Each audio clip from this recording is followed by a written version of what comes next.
Good morning everyone. So today we are going to give you a tutorial about how the constraints work inside Blender. So before we start, we need to understand the meaning of workspace and local space. I created a cube and one bones. So let's use on these two things as example. First thing is, as far as you can see right now, right here on the right side of your panel, here is a coordinate that represent the direction inside Blender, and we call this one workspace. So when you're using the blue arrow, you can move up. That's the workspace z-axis. And if you're using the green arrow, you can move in the y direction. If you're using red, you can move in the x direction. That's about the workspace. All the objects share the same workspace. But also inside Blender, we have local space. So if I rotate this object, Rx, rotate, Rz, rotate again. And if I'm using the local space to change this object, things will be different. Let's try to using R and double Z, and you can call out the local object axis. So for now, I'm using the local Z axis for this object to do the rotation. So if I using RXX, I will using the local x-axis for this object. Okay. So for the bone, that's the same thing. We also have the workspace for the bones, but meanwhile we have the local space. Let's go to the post mode and call out the local axis for this object. Let's press RXX. As far as you can see, for now it's the same thing. RX, RZ, well, it's different. Okay, the Z usually it will be different from Z direction. Usually it will be different from the workspace. Okay. So it's very important to remember the difference between workspace and local space. When we are going to do the rigging, usually we will use in local space rather than workspace because the workspace will be restricted based on the horizontal and the vertical directions. But for the local space, we can change the direction depends on the shape of the model or the direction we want to move. So make sure you know that. Alright. So next part, let's go to take a look about the constraint. First thing I want to do is introduce the copy transform. Basically, it's a series. We have copy location, copy rotations, and copy scale, and finally copy transformations. And basically, they are pretty similar. So let's take a look. First thing I want to move the cursor to here and create one more new bones.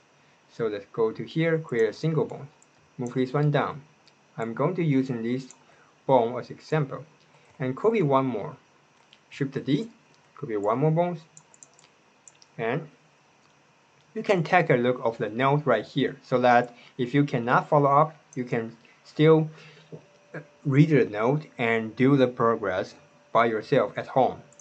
Alright, so now let's choose this one. This is the owner and this is the target. We are going to copy the information from the target and using them to affect the owner. So let's go to post mode and choose these guys and go to the bone constraint property. Now this one is for model. This one is for bones. So let's go to copy locations and choosing the target. And for this one, the name of the target is amateur 0.037. So let's choose this one. And make sure be specific, assign the name of the bone to this space. Right now, it directly connected to the target one because we copy the workspace. So now let's switch to the local space. Alright. So for now, if I move this one in the pose mode, well, as far as you can see, it will follow the movement of the target object. And also we can do the inverted. So if I do the inverted right here, if I move the bone to the right side, the owner will move to the left side. Also, we can do another thing. If I try to change it, the target is still remain. We will remain the target as local space. For the owner, I will switch to the poser space. For the poser space, basically is just the object space of the bones. So if I do this, let's move. As far as I can see, let's turn off this guy. Okay, well, it will be different because as far just like what we showed before, the poser space is different from the workspace. So for this guy, for now I'm moving on the workspace basically, and but for this one, it will move on the local space of the bones. Okay, so that's about the copy locations. Let's go back to the very beginning. Press Alt R and Alt G and move everything back. And go to the object mode. I will remove this one. Now let's go to the copy rotations. Choose this one and go to the post mode and choosing copy rotation. It's pretty much the same thing. So let's just assign the target to this one and be specific. And usually we will use in local space, just like what we said before. Right, so for this time, if we do go to the post mode and rotate the target, Rx, well, it will follow the same direction to move, to rotate. And also, for sure, we can do the different things. For example, like we can change the influence. So if we actually only change 0.5, if we finish the rotation in one round, the other one will only finish the half round. So that's something we can play around with this one. And also we can try to invert. So if we do that, Rx, it will rotate in the anti-directions. Alright? So for sure, we can also try to do poser space as well. So if I do the rotation, well, for the poser space, it will rotate in a different way. Okay? So that's about the copy rotation. And we can use this one for something like gear movement or maybe some mechanism installation, things like that. That's the way we can use in this way, these constraints. So let's remove this one and go to the copy scale. Okay, copy scale is pretty simple. Let's go to here and choosing the target. Okay, so for now, if I just copy the X and Z direction, so if I scale up SX, it will only move. Change the X direction, and SZ, well, it doesn't work. SY, it doesn't work. SZ, well, it works. Okay, but it's based on, if you remember, for now it's based on workspace. So if I change to local space, things will be different. But basically, the principle and how is still the same things. So if I choosing SZZ, well, for now it works. SXX, well, works. But SY, it doesn't work. Okay, because we didn't check this one. So that's about the copy skills. So finally, let's bring everything back to the beginning. Auto S and Auto G and Auto R, and remove the constraint. Now, final thing is the integration part, the copy transforms. This is the integration of all the other things. So basically, it's pretty much the same. Let's choosing the local space for both of them, for the target and the honor. All right.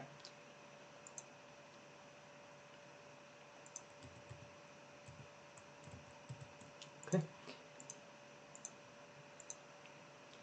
So here, let's choosing the target and the bone right here.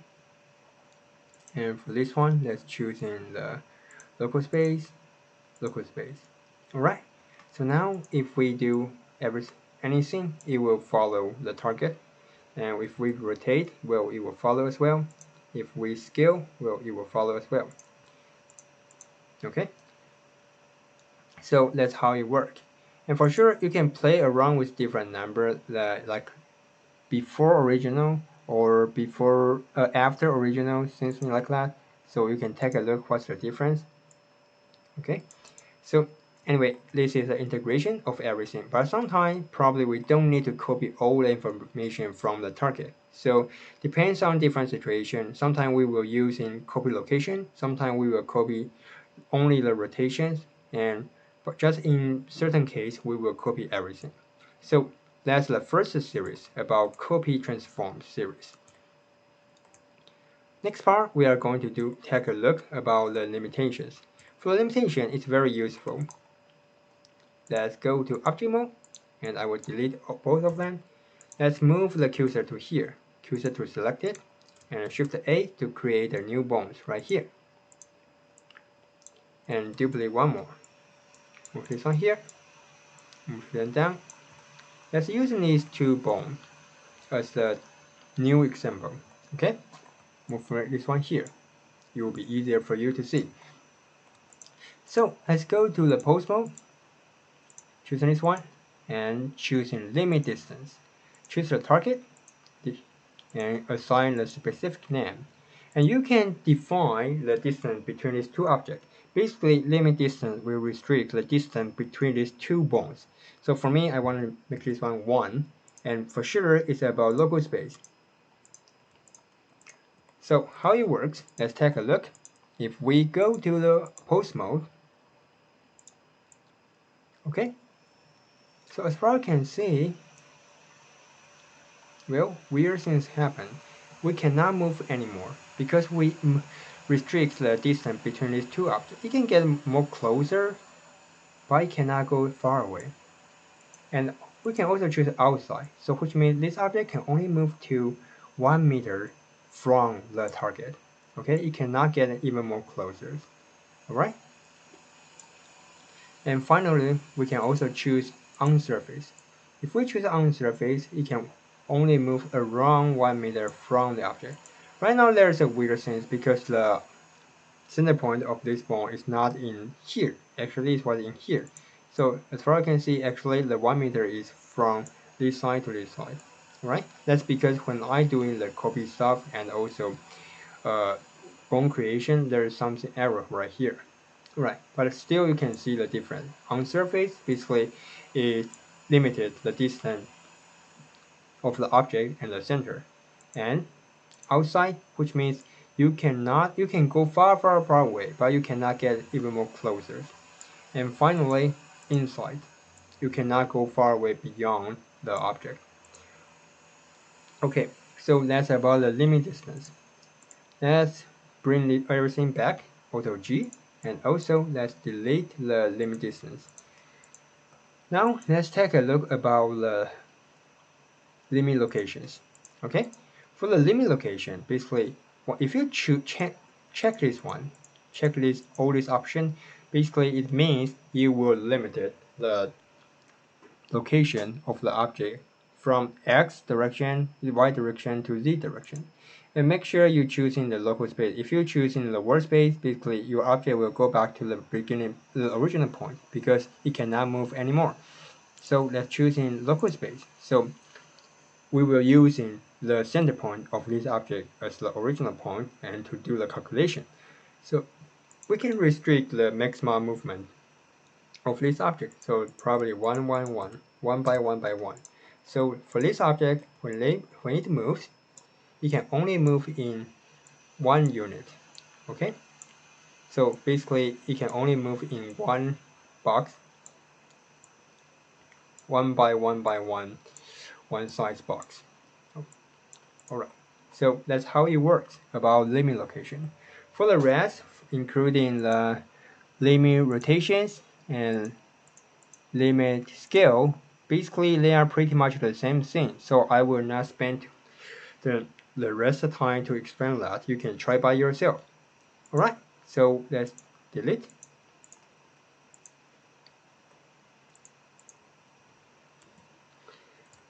So this part is about the limit series of the constraint inside Blender.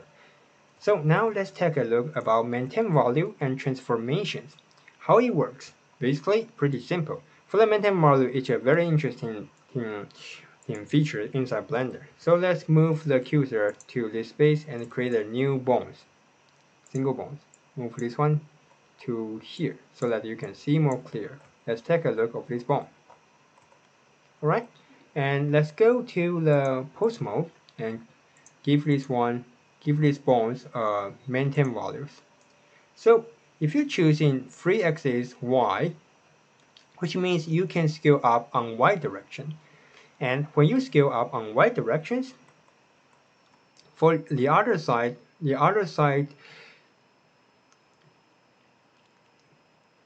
will reduce the size. So for example, let's still we need to use in local space. So if we choose S, Y, I scale up. As far as you can see, I only scale, when I increase the size of the local Y, the other two sides, including X direction and Z direction, they will reduce the size. If I choose X, for example, let's choose X, X, S, S and X, well, as far as I can see, it will reduce the size on Y and Z directions. So that's how it works. Okay, so that's about the maintain volume. We can use this one to do something like bouncing ball or maybe some rubber material. That's what we can do with this one. Alright, so let's create one more bones, two more bones, sorry. Let's move the new creative bones to here and Shift D, duplicate one more. Alright, so now we have these two. Finally, we are going to do the transform. Probably transform is the most useful constraint inside Blender. We will use this one to do some kind of mechanical movement or maybe car wheels, something like that. So let's go to post mode and assign transformation constraint to these guys. And for the target, let's choose the target right here. And make sure you choose in the local space rather than workspace. So very important things, map from and map to. For the map from is the data from the target. So you can extract the location data, rotation data, and scale data from the target. And we can map this data to the part you want. So we can use in the location data to affect the rotation data. So let's try this one. For the location data, I want to move in X direction and the maximum size is 1 meter. Okay. And I want to, when I move the target, I want to also change the owner's degree in Y direction. So let's choose this one, 360. But make sure the source is X directions so that it will work. Okay. So when we are going to move this guy, well, it will rotate. All right. But once you finish 1 meter, it will stop right here. So usually we will try to do the extrapolate, okay? So that you will do the calculation once you move on. Once you go out of 1 meters, beyond 1 meter it still move. Alright? So that's how it works. Usually we can use this one to do something like car wheels. Just imagine this one is the position of the car, and this one is the wheel. So when we move the car, it will rotate. Okay? So that's about the maintain volume and transformation. So now let's take a look about clamp tool and stretch tool. These two things are pretty simple. Usually, for the stretch tool, in the previous tutorial, we already do something about bending bone, and we can use in this one to do the bending bone operation. And for this one, basically, you can just imagine that one, we can make the target move along with the curve. So it only works with the curve. So let's take a look. Again, move the cursor to the target and Shift A to create a curve, a Bezier curve. Let's move this one down and scale up and go to edit mode. We can try to do some manipulation. S, G, and E, E, E. Extrusion 3 times. Alright, so now let's create bones. Shift A, single bone. Alright, let's move this bone to the start point and go to pose mode. Choose the clamp tool and choose the target curve. Alright, so for now, when you move, well, it will only move along the curve. For sure, you can use in cycle, which means when you go to the end point, it will go back, it will automatically move the bone to the beginning point. Alright, so that's how it works. So let's take a look about stretch tool. Stretch tool is very simple, so let's try try to finish this part in a very quick way. Press Shift A single bones and Shift A again to create another bones. So now let's go to pose mode. Let's go to pose mode, choose this one, and choosing stretch to, and choosing a target, and give this one a specific name. So when we go to the pose mode move, as far as you can see, it will basically just like a parent relationship. Just but this time we choose this target as the parent, so it will move and transform, follow your target. Okay, so that's about the stretch. So finally, about track 2 and all the rest. Basically, there are a lot of similar functions inside Blender. There, especially for the track 2, we have some similar stuff like lock track or track 2 or dam track. And they are pretty much the same, but just a little bit different. So let's go back to object mode, and this time I'm going to use in the center of the monkey to create a new object. Shift A, mesh, and let's choose in monkey. And let's create one more empty object. Let's choose in plane axis. Okay. All right. So let's take a look at the first one. Basically, for the track 2, dam 2, they are the object constraints. They are not bone constraints. Okay, so if you want to apply the lock track or dam track, that is supposed to be under the object constraint property. So let's take a look. First thing, let's choose the Susan head and go to lock track. Okay, and the target is this axis. All right, and so as far as you can see now if we move this guy, it will rotate as well, but the direction is wrong. Okay, right? The direction is wrong. So in order to make this one right, we have to change it to the negative y. Sometimes you just have to try because uh, things happen, and sometimes it will be very tricky. So we just need to try. And for this time, it's pretty easy. And for the lock track, once we apply this constraint, we cannot rotate this object anymore. If I choosing rotation, it won't work because for now it was controlled by the target. Okay, so let's try another one. Let's Auto G. Sorry for that. Right, let's move lock track and Auto R.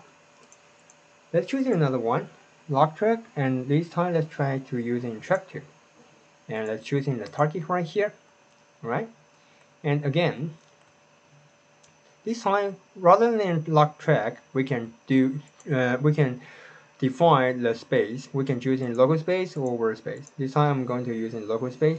Okay, and as far as I can see, we still have to define the directions. So let's try to Z, local Z. No, not local Z.